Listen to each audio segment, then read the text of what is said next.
taxpayers and recipients feeling the impact of food stamp theft, the economy of ceasefire talks continue, America's talking, and Illinois' responsibility in firearm legislation heard in committee. This is the Center Square Daily for Thursday, April 8th, 2026. I'm your host, Greg Bishop. A new report finds around $607 million in EBT theft in 2025. This coming from Propel. Now, EBT theft often happens through card skimming when information is stolen directly off of EBT cards, swiped at compromised point-of-sale devices like ATMs, or different types of phishing schemes that target people who get government benefits. Now, let's take a look at this Propel report, which gives a bit of the scope of EBT theft. It's approximately $607 million being stolen, according to Propel's research. And what is Propel? It's an app that's used by over 5 million low-income households to manage their government benefits. The founder of Propel, Jimmy Chen, he talked about the significance of this being directly distinct from bad actors who may go after the SNAP benefits fraudulently versus those who are being impacted by having their SNAP benefits they need being stolen. You know, what I was referencing earlier is I think like the national narrative around this hasn't been where it needs to be. Maybe because it seems like kind of a technical issue, or maybe because it gets wrapped into this like broader conversation about fraud and scams and all those things that I think maybe the message gets a little bit confused. That I think this is a case that is a little bit distinct from other kind of national conversations around safety net programs because it is literally criminals stealing benefits from people. It is not the individuals getting benefits themselves being responsible for the fraud. It's actually like criminals are stealing benefits from people, usually through card readers that are installed secretly at points of sale. And so that I think puts it in kind of this just different category of it's actually like it's law enforcement. It's actually like finding criminals and getting them to stop this. And thanks to the Center Square's Andrew Rice for talking with Chen about this and delving into Propel's report, which is a survey of EBT theft awareness, and it was taken earlier this year from 8,164 EBT cardholders nationwide, and that included 1,450 individual victims of recent EBT theft. What they found? 18% of households reporting theft just in the past year. 64% of victims lost more than $250. 57% of victims report benefits were stolen the day they got them. 45% used card locking in the past year to prevent further abuse. 56% had to reduce meals as a result of their benefits being stolen, and 43% borrowed money or went into debt as a result of being the victim of this benefit fraud. Now, Chen, he talks about the impacts on those beneficiaries. And I think the sad part is like once that happens to you, you have to call the state to replace your EBT card because your card's been compromised, but you've just lost your benefits for the month. Usually hundreds of dollars in most cases. And so then the next step is like try to figure out what to do to make ends meet for that month until my next deposit comes in. Now, how are states addressing this? SNAP, the Supplemental Nutrition Assistance Program, which funds EBT cards, a debit card transaction device that allows for people to get monthly income through food subsidies and go to stores that accept these cards. How do you address people stealing from those cards? Well, a lot of states looking into the possibility of having the cards that they produce have chips in them. But that's also going to come with the taxpayer cost, with a vendor having to print out and manufacture those chip cards, and then the monthly subscription fees that the states would have to pay in order to keep that program running. This clearly is going to be an ongoing conversation, especially as the Trump administration continues targeting fraud in various publicly funded social benefit programs like food stamps and beyond. So much more coming up on that story. You can find Andrew's piece at thecentersquare.com. Speaking of economic consequences, let's now talk with the Center Square's Brett Rowland about groups warning that the Middle East's truce may not ease the economic fallout of the conflict. Brett, thanks for taking time with us this morning. Clearly, we're after that Tuesday imposed deadline with the president saying, hey, we're going to do 2 weeks now of negotiations. Want to get your thoughts on Caroline Leavitt yesterday talking about one of the really choke points of the economy being the Strait of Hormuz and how energy markets are being impacted by that. And she says this 2 weeks, that strait should remain open. The president's red lines, namely the end of Iranian enrichment in Iran, have not changed. And the idea that President Trump would ever accept an Iranian wish list as a deal is completely absurd. The president will only make a deal that serves in the best interests of the United States of America, and he as a negotiating team will focus on this effort over the next 2 weeks, so long as the Strait of Hormuz remains open with no limitations or delays. Now, Brett, question I've got is, we're looking at the prospect of 2 weeks without, the ongoing operations here and maybe some flow through the strait, but has the economic damage already been done? Certainly some already has been done. Those gas prices shot up to the highest level in 4 years, a 30% increase in some places more. And those prices will not drop quickly. They go up very quickly. They tend to drop much more slowly.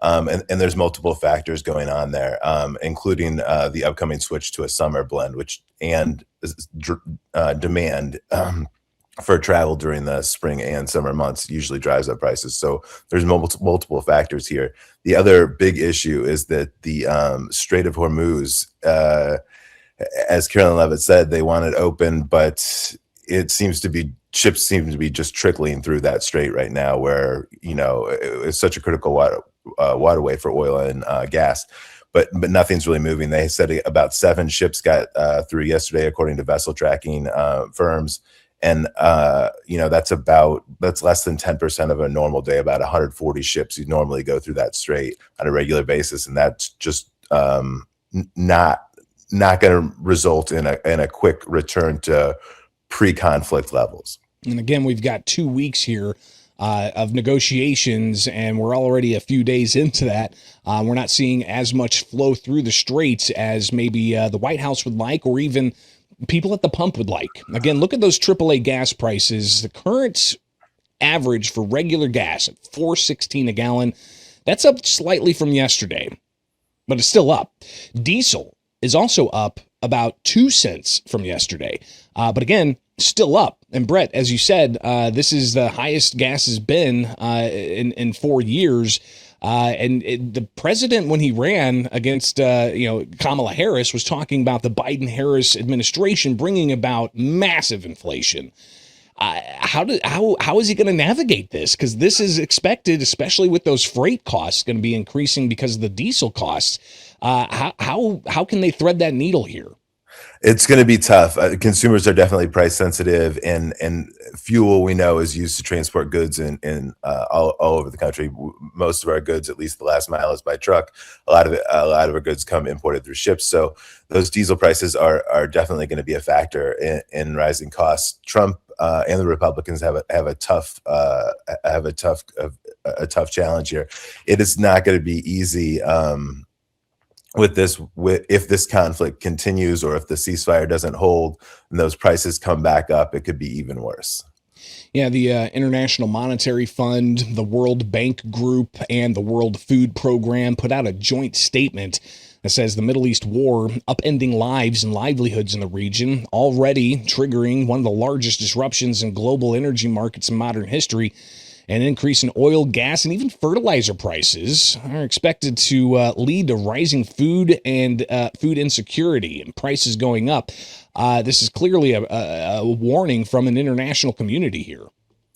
Yeah, this is not just limited to the U.S. This is going to be a global in scope, and you've got world leaders all around the globe who are watching this very closely, especially to see if those ships start moving through the strait. Now, there's obviously the economic cost and people having to pay for the goods they get and the fuel they receive at a gas pump, but there's also the taxpayer cost of these ongoing operations.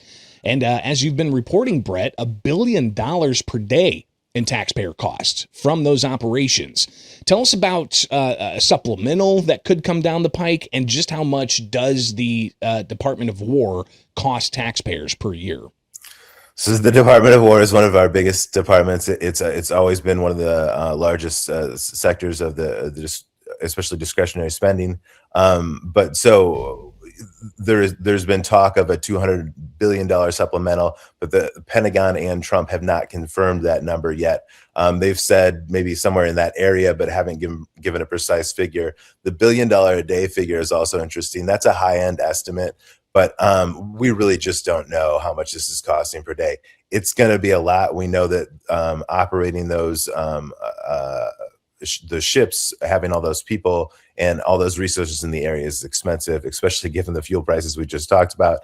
But those costs are going to remain in place. Trump said last night clearly that our military is going to remain there until something more solid has been worked out. So we've got a lot of costs. And then Trump is already looking at the budget for next year. He's proposed a 44% increase, which would bring us to 1.5 trillion, which would be the largest military budget in a long time. But he's got big plans for that money, from the Golden Dome missile defense system to building back the munition stockpile that he says has been depleted through the war in Ukraine, and then also conflicts here in the Middle East. He says we have plenty of munitions, but we know that based on what the Pentagon's doing and the money it's spending, in some cases even joining with other companies, investing directly in companies to boost these munition numbers. And again, as you've previously reported, and as your most recent reports with the international community making these statements about the long-term economic consequence that people are already expecting just from the past month, let alone this 2 weeks, we're going to have a ceasefire. But if this continues to go on, it's gonna economic impacts, the higher taxpayer cost, that's going to stick with us for quite some time. Yes, for sure, and I think that everybody knows that. Both sides of the aisle are counting on a supplemental. How much it turns out to be, we'll have to see. And obviously, we'll also be watching what happens in Congress if any kind of war powers resolutions advance. A lot of moving pieces in this, and the taxpayer cost continues to mount. Brett, thank you for taking time with us here for the Center Square Daily. Now it's time for America's Talking, with headlines from across the country, where you can find these headlines below in the description. You can also get the newsletter in your inbox at thecentersquare.com. We start in Ohio, where the city of Columbus plans to spend $50 million in taxpayer funds to lure a women's professional soccer team to join the crew in the capital city. Plans call for the city to convert McCoy Park on the southwest side into a training facility and make improvements to downtown's Scott Miracle Grow Field. If a team comes, it would be the 6th professional sports team to call Columbus home. Now, under that proposal, the private ownership team would invest $300 million in the National Women's Soccer League franchise. The city hopes public funds would be repaid with a ticket fee charged at all events at Scott's Miracle Grow Field, which would generate $2 to $3 million each year by 2032.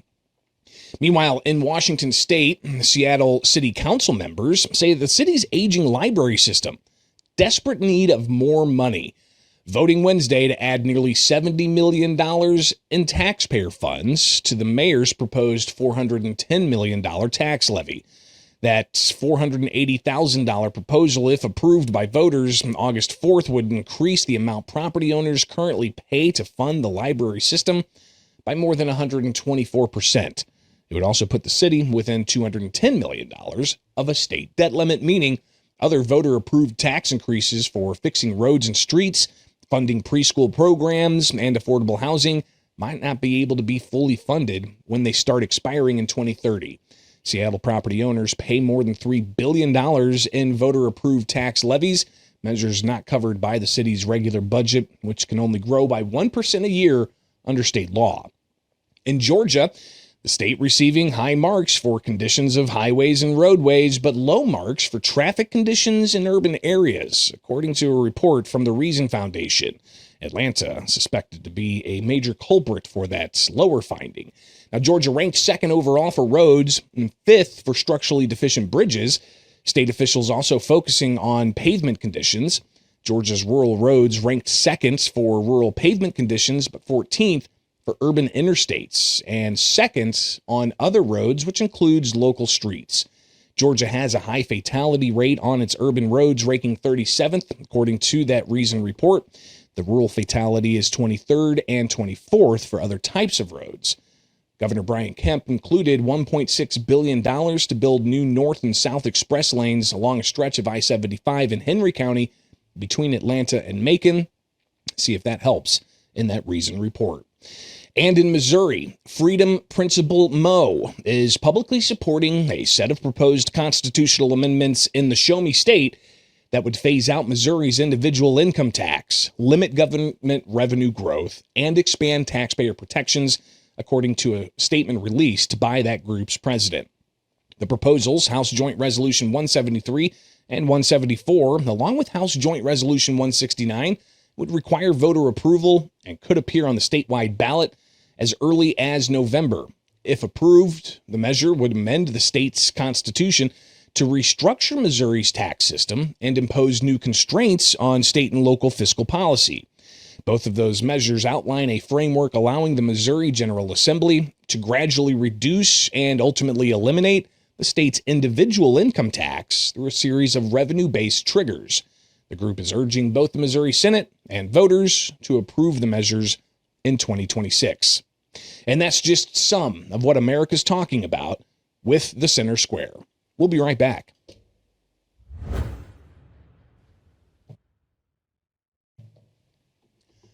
And welcome back to the Center Square Daily. I'm your host, Greg Bishop. Now let's bring Illinois into focus with the General Assembly continuing on with spring session. They have that May 31st deadline, but a lot of policies being discussed, including the RIFL Act. And the Second Amendment community in Illinois has been very heightened alert about this particular proposal, saying it could mean fewer gun stores, fewer manufacturers, and less affordable options for gun owners. Let's go to yesterday's House Gun Violence Prevention Task Force, where the chairperson, Maura Hirschauer, brought together the sponsors and supporters of the RIFL Act, the Responsible Firearm Legislation Act, and they talked about how this bill, they say, will help cut down on gun violence. Here's the sponsor of the measure, State Representative Olakol. We see roughly 6,700 people injured or killed by firearms each year at an estimated cost of $18 to $20 billion annually. These costs are shouldered by taxpayers, survivors, healthcare systems, and communities. Meanwhile, the firearm manufacturing industry does not share in these financial impacts. This legislation establishes a reasonable and targeted approach to address this imbalance. House Bill 3320 requires firearm manufacturers to contribute to a dedicated state fund as a condition of doing business in Illinois, specifically for selling, importing, or distributing firearms in our state. However, these contributions are not automatic or arbitrary. Manufacturers are required to contribute only when their products are recovered in connection with a firearm injury, death, or suicide. Now, both sides of this debate debating the legality of it, advocates saying that they have all of the various points covered when it comes to possible constitutional challenges, while opponents of the measure say, don't go that far. They believe that it will face constitutional challenges, some of the back and forth from yesterday. I want to make clear that this legislation is intended and succeeds in respecting our constitutional framework while simultaneously addressing a critical public safety need. It is built on tested legal principles, supported by Supreme Court precedent, and is grounded in centuries of American legal tradition. The constitutional foundation is solid and the principles are clear. New York State Rifle and Pistol Association versus Bruin case, page 30.9, said that because any permitting scheme can be put towards abusive ends, we do not rule out constitutional challenges to shall issue regimes where, for example, lengthy wait times in processing license applications, and specifically, or exorbitant fees deny ordinary citizens the right to public carry. Under this bill, in year two, if there's $715 million worth of liability, and we have 315 gun sales, which is actually probably half that on the retail level, we're talking about $2,269.75. That might fall under an exorbitant fee per gun under the Bruin constitutional challenge.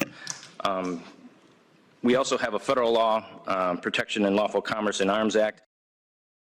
So that added cost that the opponents are saying would be added to the cost of somebody going and buying a firearm would be exorbitant, 2,000+%. Others pegging that even higher. Here is another opponent of the RIFL Act saying that this would just make firearm ownership out of reach for an entire class of the socioeconomic ladder. So going from 1 year set at the 50 million at 158 to the next year potentially being $9,523, that is unstable. It is not consistent. It is no way to do business, period. And it will sustainably impact Second Amendment rights. The fee increases based on more firearms that are recovered from particular manufacturers. This means that if you sell a successful firearm, you stand a higher chance of a higher fee. So the most popular, most accessible firearms that most entry-level people use end up paying the most. That's how this ends up working out. So the debate continued there with State Representative Patrick Windhorst raising question about the added cost to firearms purchases and what that would mean for a lower income individual who may not have the funds to cover either $7,000 added to the price per one gun or $2,000 added to the price for one gun, or even, as proponents admit, could be $130 to $180 added to the price per gun. Windhorst asking an advocate of the bill how that is beneficial to lower income people who want to be able to exercise their Second Amendment rights to keep and bear arms. Pricing poor people out of owning firearms. We've heard some of that language from different places about that concern. I think poor people don't benefit from owning firearms. I think poor people benefit from access to education, access to resources that allow them to live healthy and sustainable lives and sustains their communities. So this concern about poor people being able to or benefit from owning firearms or being put out of being able to afford firearms is, I think, we are a little bit distracted from what poor people and poor communities actually need. Sir, I appreciate your opinion. The only way I can say it is that it's a very elitist opinion, that you would say to poor people what is good for them or not good for them. Individuals without means want firearms want for hunting, want for recreation, want for self-defense, and the Second Amendment of the Constitution of the United States guarantees that to them. And it's really not our place to say, well, we think you're better off not having this thing, which is the tone of this committee. That statement Windhorst said there at the end, that he believes the tone of the Gun Violence Prevention Committee in the Illinois House is to keep firearms out of reach from people with lesser means, riled the chairman of that committee to the point of some kind of exchange that wasn't caught on microphone. But she reiterated that the committee's purpose isn't to keep firearms out of the hands of lower income people, but to work towards addressing gun violence. Now, that measure was only for subject matter. Could it possibly come out of committee later on in session? There were a lot of questions about the bill, including the state's Department of Financial and Professional Regulation opposing the measure, saying that it would add $10 million into costs for that state agency to help enforce the law. And until that aspect's changed, they won't have that particular Pritzker agency on board, plus a whole host of other concerns there. So that's clearly an issue that we're going to be watching at thecentersquare.com. Another issue that passed the Illinois House yesterday comes from Illinois House Speaker Chris Welch. And he has a measure that would restrict detention facilities a certain distance from different types of facilities. Here he is explaining his bill on the House floor yesterday. And what should be a place of peace and routine for that community has too often become a place of fear, disruption, trauma, and instability. And let me be clear, this bill is not about politics. It's about people. It's about the little kid at daycare who should not grow up around chaos. It's about the family in their home who should not feel like they are living next to a crisis zone. It is about the church member walking into worship who should be met with peace, not tension. It is about saying that in Illinois, we will not place detention facilities in the heart of our neighborhoods and pretend there are no consequences. Now, Welch used the ICE facility in Broadview, Illinois, just outside of Chicago, as an example of where there's been recent chaos and the increased taxpayer cost of trying to keep the peace on the streets outside of that facility. If you recall, since October, there have been flashes of protesters against ICE having to go up against local police and state police to make their point, but police there to keep the calm, and that's caused quite a disturbance in Broadview. But Welch taking questions from the Republican floor leader, Patrick Windhorst, about the difference between what Illinois is trying to do with the Democrat-sponsored bill versus what California just got slapped down by a federal court over on the West Coast. There was a decision in the Ninth Circuit which related to California's law. Has this, the language of this legislation been compared with California statute to ensure its constitutionality? It's my understanding that the California law is a ban. This is a restriction. There's a difference. This talks about within 1,500 feet. This is also the Seventh Circuit and not the Ninth Circuit. I believe that what happened in the Ninth Circuit is certainly distinguishable, and it's not persuasive because we're in a vastly different circuit. It's generally been held that the Ninth Circuit is viewed as a more progressive circuit than the Seventh, but I won't necessarily go down that road because I don't know that it will get us anywhere productive for this debate. But Windhorst to the bill said that this continues the ongoing conflict and spurring it further between Illinois and the Trump administration when it comes to immigration policies, and Welch pushing back, saying that Illinois did not start this fight. We see it with this bill, we've seen it with other bills in the prior year and prior General Assemblies. We are continually picking fights with the federal government. We need to take a hard look at what we're doing as a state to make sure we're fulfilling our obligations to protect our citizens and to enforce the laws, including the federal laws of our country. I can't ignore that we're not picking a fight with the federal government. The federal government is picking a fight with us. We have states' rights. We know our rights. We know our power. And I wake up every single day saying, thank God I live in Illinois, because we're protecting the people of Illinois. That's our responsibility. And that's what I'm asking that we do here today. Now, this measure did pass the Illinois House, now goes to the Illinois Senate. They have until May 31st to pass the bill with simple majorities. After that date, it would take supermajorities to get it to the governor's desk. But if it gets to the governor's desk, it would be stacked upon other, what critics call, migrant sanctuary policies like the Trust Act and the Way Forward Act that prohibits state and local law enforcement from cooperating with federal immigration authorities, but also a measure that they passed last year allowing for private rights of action, also known as lawsuits, against law enforcement officials for allegations of violating rights, especially if it's in coordination with immigration enforcement.